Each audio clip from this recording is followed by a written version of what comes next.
2010 to 2009, the Mohammed Uwais panel had recommended how to appoint our electoral officers, which is to the effect that there shall be advertisements of those who are willing to serve as members of the Electoral Commission and resident electoral commissioners, so that they will be subjected to public scrutiny.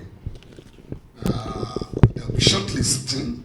At that time, they recommended that the NJC should do the shortlisting, and then the list should go through the president to the Senate. Since then, no regime had adopted that aspect of the report. So we must go back to the Uwais panel. Two, the Uwais panel recommended that all election petitions be concluded before the inauguration of the incoming government. Again, that is very crucial. Once you allow somebody to go to office and you are challenging his election, he has all the powers. He can frustrate your petition. 3, in most African countries today, the presidential election goes to only the Supreme Court or the Constitutional Court. In Kenya, upon the conclusion of an election, all election materials are automatically made available to all contestants in case you want to go to election petition. So the question of going to file an application in court, expert, to demand for election materials, file another application to serve the respondents, and waste a lot of time. In Kenya, the materials are automatically made available. You don't need an application. You can serve electronically, even by WhatsApp. So the question of going to look for the respondent, we cannot enter the villa or the governor's lodge, we're not going to apply to serve by substituted means, a paid advertisement and the rest. No. Africa has moved beyond that. In Kenya, the election petitions shall be filed 7 days after the election. Because basically electronic. So what are you looking for? You are looking for witnesses, you have to travel around, you risk their lives and the rest. No. Basically documentary. The Supreme Court is the only forum that decides presidential election petitions in the majority of African states. In Kenya and in most countries, it's 14 days. They will hear it and determine within 14 days. So we must find out what is going on around us so that we are not in our oasis of ignorance and believing that, we are the leading African nation. In many areas, we are at the back. And so, if we are going to have good elections, we must sensitize our people. My brother, please, MC, it's not about election alone. If the people are not interested in your voting, they won't go. They won't vote. And that's why people don't vote here. When we're young, when you were up to Second Republic. And this is important. You could predict what the UPN and PRP will vote for and what MPP and MPN and GMPP will vote for. But today, all the people in the National Assembly vote the same way. There is no ideological difference. So it's not enough to say people should go and vote. What are they voting for? The masses will ask you. As far as this ramshackle constitution is concerned, all political parties shall adopt Chapter 2 of the Constitution. Access to health, access to education, welfare and security of the people. The government shall take care of even the disabled people, children, pensioners, and so on and so forth. They are all in Chapter 2. But the ruling class has put a clause in the Constitution that if you breach these provisions, you cannot go to court. So those are things that should be part of your campaign. It's not enough to say, go and vote. What am I voting for? If I'm going to vote to renew the oppression, my oppression, so why do I need to go and vote? But in those days, it is that I want my children to go to school. A party that will give them free education, I will fight and vote for it. A party that will provide full employment. A party that will not tax the poor. And a party that will not allow illegal arrest and detention of citizens. So we must begin to make demand, accompany the campaign for voting with demands for the dividends of democracy. It's not enough to vote. What am I voting for?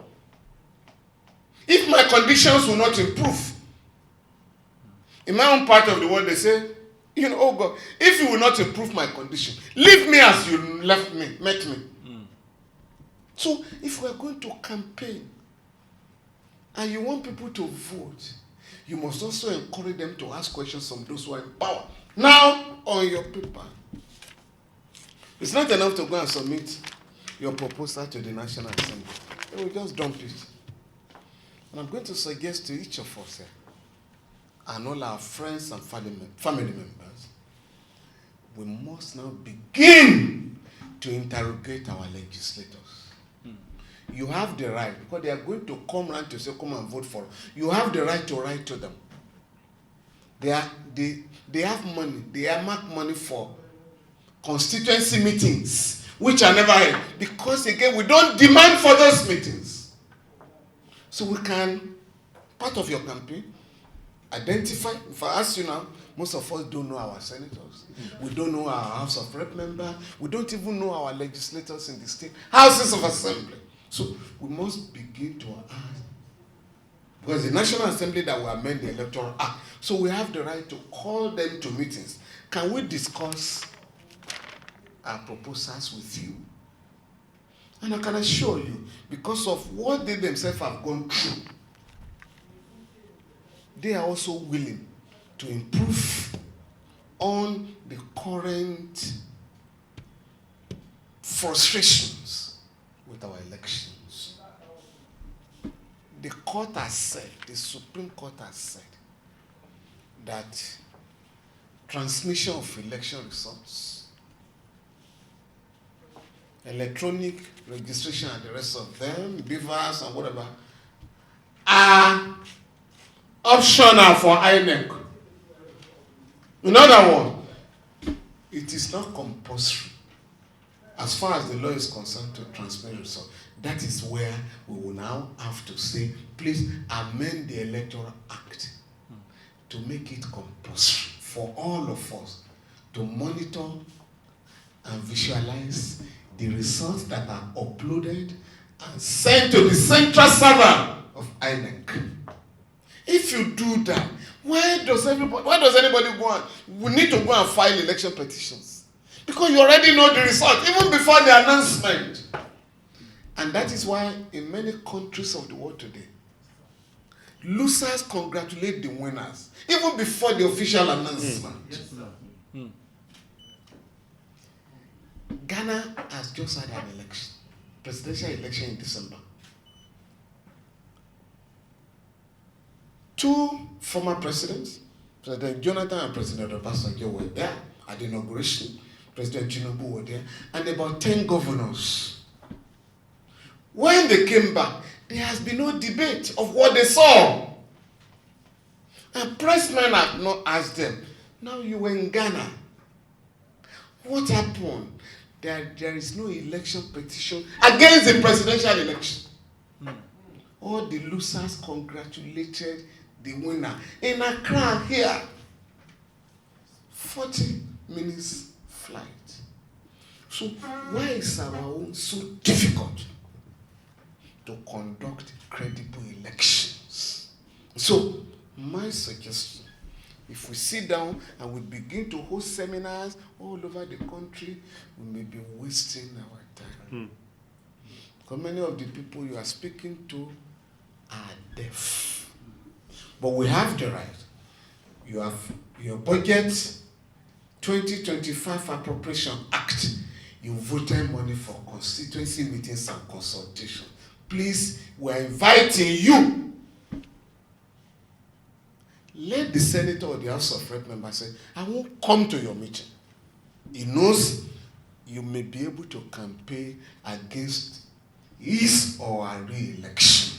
So we need to move out and engage our representatives in the National Assembly and state houses of assembly. Because the constitutional amendment regarding election will go around the entire country.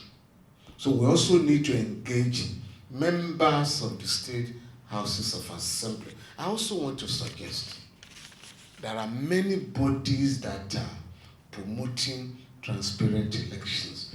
You must link up with them. One of your suggestions here will not fly.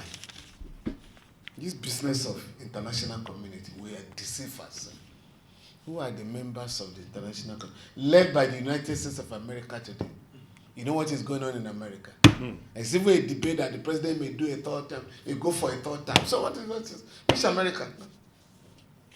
Disobeying court orders, the government in power, imposing tariffs all over the world without going through parliament, through Congress. So please, don't deceive yourself about international. We are going to solve our own problems by ourselves so that we can be respected. And just like we are referring to Ghana, if we organize our country, let other countries refer to our example that we want to emulate Nigeria.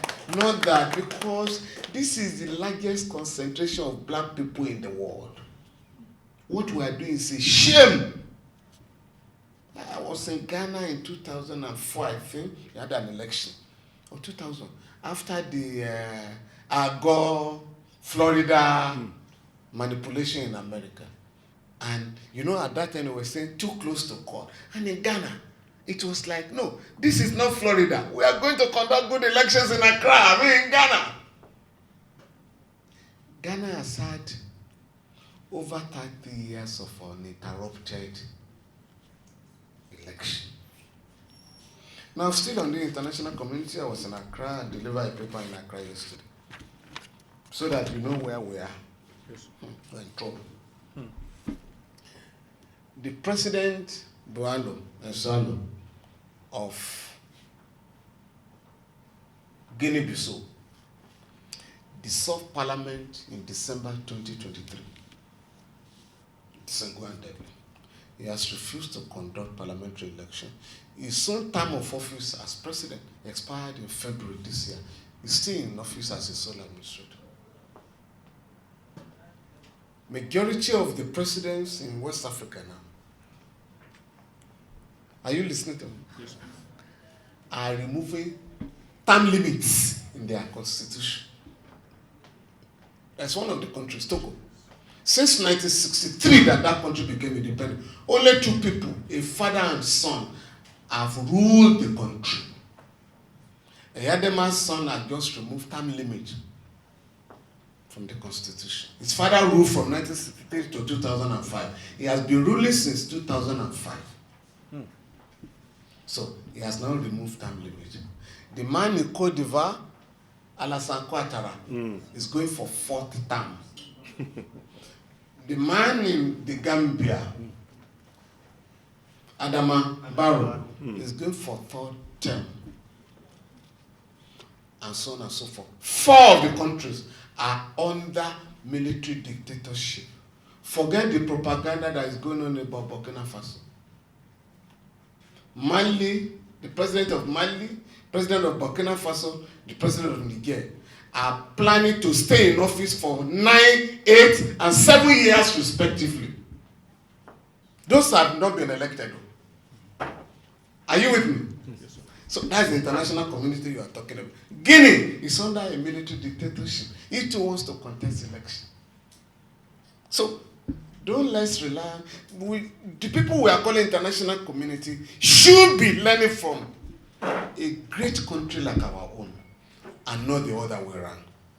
The final point I would like to make, particularly to the organizers of this program, is how we can rise from here to make contacts with similar bodies and political parties. Political parties are not for elections alone. They are only for elections in Nigeria. No! A political party representing the interests of the people must challenge the government in power on a daily basis. There is darkness in our country. They say we are going to have band A, band B, band this, band that. What has happened today?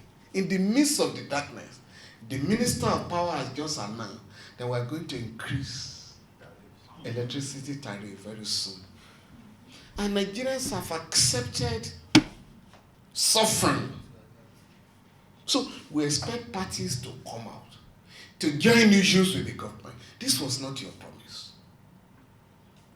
Why are you not removing hardship from the country? Why are you imposing more hardship on our people? There are 20 million Nigerian children on the street out of school. The second highest in the world. Today, we have the largest number of children that are not immunized. Today, we have the largest number of children that are suffering from kwashiorkor. I can go on and on and on. So in the midst of that, you can't talk of election alone. We must find out there is an agency, Universal Basic Education in Abuja here. Those of you in Abuja must go there. How many states have refused to come here to access the matching grant to put our children in school? Because you can't have a nation of ignorance. Ignorant people, and you're talking of election. Children in China, even in Rwanda, are learning from they're using computer in the primary school. Do you understand me? So, please, let us match the demands for dividends of democracy with our demand for transparent and credible elections. Let us mobilize our people through their representatives to amend the Electoral Act and the Constitution to guarantee this country credible elections. Unite, collaborate with other organizations and the human rights community and political parties that are interested in electoral reform so that we can speak with one voice. We should be powerful and have impact on the members of the ruling class. I thank you very much. Thank you. Thank you.